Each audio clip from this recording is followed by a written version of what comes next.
জাতীয় নির্বাচনে আওয়ামী লীগের অংশ নিতে বাধা নেই বলছেন বদিউল আলম মজুমদার। এদিকে সাতপন্থীদের মুখপাত্র মোয়াজ বিন নূর গ্রেপ্তার। জানাবো সবচেয়ে কম মূলার দাম, সর্বোচ্চ 140 টাকা টমেটো। এবং সর্বশেষ জানাবো ট্রাক চাপায় মোটরসাইকেলে 2 আরোহী নিহত। শুনছিলেন সংবাদ শিরোনাম, এবারে বিস্তারিত। জাতীয় নির্বাচনে আওয়ামী লীগের অংশ নিতে বাধা নেই বলছেন বদিউল আলম মজুমদার। আগামী জাতীয় নির্বাচনে আওয়ামী লীগের অংশগ্রহণে কোনো বাধা দিচ্ছেন না আগামী জাতীয় নির্বাচনে আওয়ামী লীগের অংশগ্রহণে কোনো বাধা দেখছেন না নির্বাচন ব্যবস্থা সংস্কার কমিশনের প্রধান ও সুশাসনের জন্য নাগরিক সাধারণ সম্পাদক বদিউল আলম মজুমদার। তিনি বলেন, নির্বাচনে অংশগ্রহণে আমরা কোনো দলকে বাধা দিচ্ছি না। রংপুর জেলা প্রশাসকের কার্যালয়ে মুক্ত আলোচনা শেষে সাংবাদিকদের প্রশ্নের জবাবে তিনি এসব কথা বলেন। নির্বাচন ব্যবস্থা সংস্কার নিয়ে স্থানীয় প্রশাসন, রাজনৈতিক দল ও সুশীল সমাজসহ বিভিন্ন স্তরের মানুষের সঙ্গে এই মুক্ত আলোচনার আয়োজন করা হয়। তবে বদিউল আলম মজুমদার এই বক্তব্য প্রত্যাখ্যান করেছেন। বৈষম্য বিরোধী ছাত্র আন্দোলনে সেখানে বলা হয় যে দলটি নির্বাচন ব্যবস্থাকে কলঙ্কিত করেছে, সে দলের নির্বাচনে অংশগ্রহণের কোনো অধিকার নেই।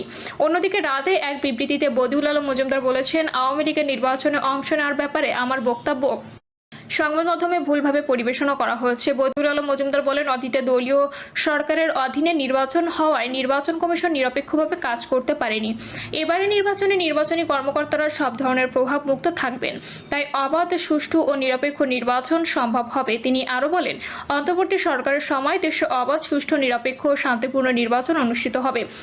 ভোটের মাঠ থাকবে সমতল, সেভাবে নির্বাচন কমিশন গঠন করা হবে। থাকবে না কোনো রাজনৈতিক হস্তক্ষেপ। অধিকার বঞ্চিত মানুষ আদায় করবে তাদের অধিকার। নির্দলীয় তত্ত্বাবধায়ক সরকার ব্যবস্থা পুনর্বহালের রায়ে গণতান্ত্রিক ব্যবস্থা ফিরে আসার গুরুত্বপূর্ণ দ্বার উন্মোচিত হয়েছে বলে মন্তব্য করেন বদিউল আলম মজুমদার। তিনি বলেন, নির্বাচন কমিশন এবার পক্ষপাত মুক্ত হবে। কমিশনে নির্বাচন কর্মকর্তা সংশ্লিষ্টদের অন্তর্ভুক্ত করার পরিকল্পনা রয়েছে। নির্বাচন সংস্কার কমিশনের প্রধান বলেন, দেশের মানুষকে নির্বাচনমুখী করতে অন্তর্বর্তী সরকার নানা উদ্যোগ নিয়েছে। এজন্য নির্বাচন সংস্কার কমিটি গঠন করেছে। উৎসবের ভোট যাতে ফিরে আসে, এজন্য সব ধরনের ব্যবস্থা নেওয়া হচ্ছে। ইভিএম মেশিন ছিল একটি কালো বাক্স। অতীতে নির্বাচনে রাজনৈতিক দলগুলো মেশিনের মাধ্যমে ভোট দিয়ে খেলা করেছে। এই দুর্বল পদ্ধতি বাংলাদেশের জন্য নয়, মানুষ এটাকে গ্রহণ করেনি। 24-এর গণ অভ্যুত্থান প্রসঙ্গে বদিউল আলম বলেন, এই বিপ্লবে নতুন মাত্রা যুক্ত করেছেন রংপুরের শহীদ আবু সাইদ। তার আত্মত্যাগের কারণে সারা দেশে আন্দোলন বেগবান হয়েছিল, যে কারণে শেখ হাসিনা পদত্যাগে বাধ্য হয়েছিলেন। তার অবদান সারা দেশের মানুষ কৃতজ্ঞতার সঙ্গে স্মরণ রাখবে। তিনি বলেন, সব রাজনৈতিক দল সহ অংশীজনদের সঙ্গে আলাপ আলোচনা শেষে 31শে ডিসেম্বরের মধ্যে প্রধান উপদেষ্টার কাছে সংস্কার প্রস্তাব পেশ করা হবে। বদিউল আলমের বক্তব্য প্রত্যাখ্যান বৈষম্য বিরোধী ছাত্র আন্দোলনের। আগামী জাতীয় সংসদ নির্বাচনে অংশ নিতে আওয়ামী লীগের কোনো বাধা নেই বলে নির্বাচন সংস্কার কমিশন প্রধান ডক্টর বদিউল আলম মজুমদার যে বক্তব্য দিয়েছেন তা প্রত্যাখ্যান করেছে বৈষম্য বিরোধী ছাত্র আন্দোলন। রংপুরে ডক্টর বদিউল আলম মজুমদারের এমন বক্তব্যের কয়েক ঘন্টার মাথায় সন্ধ্যায় সংগঠনটির এক বিবৃতিতে তা জানানো হয়। এতে বলা হয়, আওয়ামী লীগ বাংলাদেশে একাধিক গণহত্যার জন্য দায়ী গোষ্ঠী। এছাড়াও গুম, খুন, বিচার বহির্ভূত হত্যা সহ বিরোধী মানবতা বিরোধী কর্মকাণ্ডে আওয়ামী লীগ 16 বছর ধরে জড়িত ছিল। সর্বশেষ জুলাই গণহত্যার প্রায় 2000 শহীদের প্রাণ এবং 30,000 অধিক মানুষের অঙ্গহানি করেছে আওয়ামী লীগ। দলটি বিগত 3টি নির্বাচনকে অবৈধ হিসেবে নিজেদের কুক্ষিগত করেছে।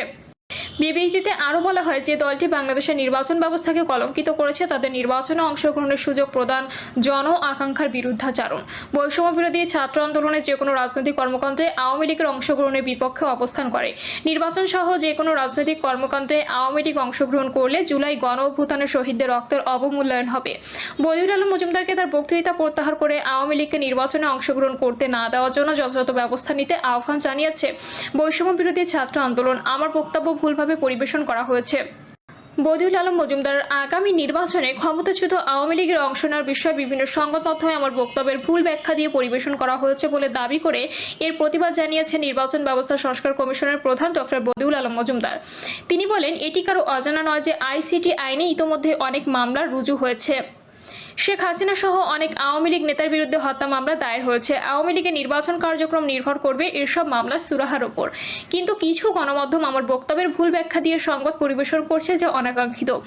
রাতে এক ফেসবুকে পোস্টে রংপুরে দেওয়া বক্তব্যের ব্যাখ্যায় তিনি কথা বলেন। ফেসবুক পোস্টে বদিউল আলম মজুমদার বলেন, রংপুর জেলা প্রশাসকের সম্মেলন কক্ষে নির্বাচন ব্যবস্থা সংস্কার কমিশনের উদ্যোগে অংশীজনের সঙ্গে এক সফল সংলাপের পর স্থানীয় কিছু সাংবাদিক ভবিষ্যতের নির্বাচন সম্পর্কে আমার কাছে জানতে চান। আমি বলেছি যে আমাদের কমিশন সুষ্ঠু, নিরপেক্ষ ও অংশগ্রহণমূলক নির্বাচনের লক্ষ্যে প্রয়োজনীয় নির্বাচনী আইন কানুন ও বিধিবিধান সংস্কারের প্রস্তাব করবে।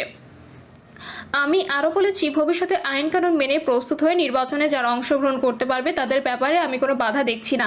এছাড়াও এটি নির্বাচন কমিশনের বিষয়। বদিউল আলম মজুমদার বলেন, আমি স্পষ্ট ভাষায় বলতে চাই যে বিপুল সংখ্যক ছাত্র জনতার আত্মত্যাগ ও প্রাণহানির বিনিময়ে গত 5ই আগস্ট এক গণ অভ্যুত্থানের মাধ্যমে ক্ষমতাসীন আওয়ামী লীগ সরকারের পতন হয়েছে। এ লক্ষ্যে বিগত কয়েক বছর ধরে আমি নানাভাবে ভূমিকা রেখেছি এবং এজন্য নানাভাবে হেনস্থার স্বীকার করেছি।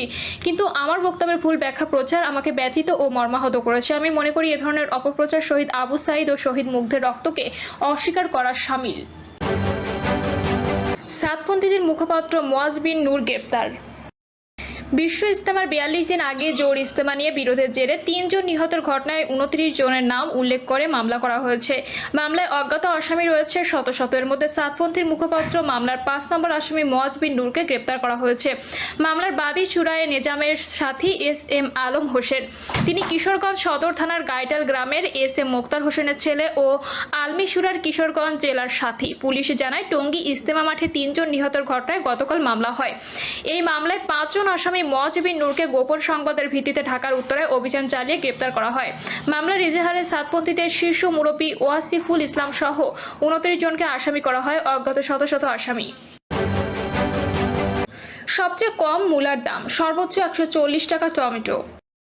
গত সপ্তাহে বাজারে সব সবজির চড়া দামে বিক্রি হলেও এ সপ্তাহে অনেক সবজির দাম কিছুটা কমেছে। তবে 2-3 ধরনের সবজির মৌসুম পুরোপুরি শুরু না হয় সেগুলো প্রতি কেজি 100 বা তার বেশি দরে বিক্রি হচ্ছে। এই মুহূর্তে বাজারে সবচেয়ে কম দামের সবজির মধ্যে রয়েছে মূলা, যা 30 টাকা কেজিতে বিক্রি হচ্ছে। অন্যদিকে বাজারে উঠতে শুরু হওয়া পাকা টমেটো বিক্রি হচ্ছে প্রতি কেজি 140 টাকায়। সাপ্তাহিক ছুটির দিন আজ বাজারে প্রতি পিস ফুলকপি বিক্রি হচ্ছে 40 টাকায়, প্রতি পিস বাঁধাকপি 40 টাকায় বিক্রি হচ্ছে, প্রতি কেজি নতুন টমেটো বিক্রি হচ্ছে প্রতি 140 টাকায়, মূলা প্রতি কেজি 30 টাকা, লম্বা বেগুন প্রতি কেজি 60 টাকা, গাজর প্রতি কেজি 80 টাকা, গোল বেগুন প্রতি কেজি 80 টাকা, পেঁয়াজ ফুল প্রতি আঁটি 20 টাকায়, ঝিঙা প্রতি কেজি 80 টাকায়, শালগম প্রতি কেজি 50 টাকায়, পটল প্রতি কেজি 80 টাকায়, কাঁচা টমেটো প্রতি কেজি 50 টাকায় বিক্রি হচ্ছে। রাজধানীর মালিবাগ বাজারে বাজার করতে এসেছেন বেসরকারি চাকরিজীবী সাইদুর রহমান। তিনি বলেন, গত সপ্তাহের তুলনায় সবজির দাম কিছুটা কমেছে, এটা ঠিক। তবে শীতের এই সময় এসে সবজির দাম সবচেয়ে কম হওয়ার কথা থাকলেও সেভাবে এখনো বাজার কমেনি। গত সপ্তাহে যেগুলো 70 থেকে 80 টাকা ছিল, আজকের বাজারে সেই সবজিগুলো 50 থেকে 60 টাকা এসেছে। তবে এখনো কিছু কিছু সবজি 100 টাকায় ঘরে রয়ে গেছে। সবজির দামের বিষয়ে শান্তিনগর বাজারের বিক্রেতা মাসুদ রানা বলেন, গত সপ্তাহের তুলনায় প্রতিটি সবজিতেই 10 থেকে 12 টাকা কমেছে। আগামী সপ্তাহে এই দাম আরো কমতে পারে। তবে এখন মৌসুম না হয় ঢেঁড়স, বরবটি, করলা, পটলের দাম বেশি। আজকের বাজারে সবচেয়ে কম দামের সবজির মধ্যে রয়েছে মূলা, যা